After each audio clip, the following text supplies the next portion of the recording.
પશુપાલક મિત્રો, આપણે આજે આ રાધે કૃષ્ણ પશુ આહારનું આ એવી પ્રોડક્ટ લઈને આવ્યા છીએ જેથી આપણા પશુઓને તંદુરસ્તી અને પોષણ મળી રહે, જેથી આપણા પશુને દૂધમાં ઘણો ફાયદો થાય છે.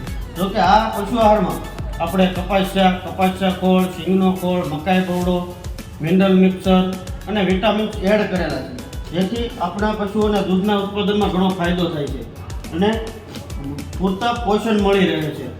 અને આ પ્રોડક્ટ એવી પ્રોડક્ટ બનાવવામાં આવી જેથી પશુપાલકને ખૂબ જ ફાયદો થાય. અને આ પ્રોડક્ટ જો અહીંથી આપણા રાધે કૃષ્ણ પશુ આહારમાંથી તમે લઈ જાઓ અને ન ખાય તો ફૂલ અડધી ગુણ પણ પરત લેવામાં પાછી આવશે અને રિઝલ્ટ ન આવે તો પણ પરત લેવામાં આવશે. અને આનો સંપર્ક કરવા માટે 97 12 49 81 53 અમારા રાધે કૃષ્ણ પશુ આહારની મુલાકાત લો પાલિતાણા.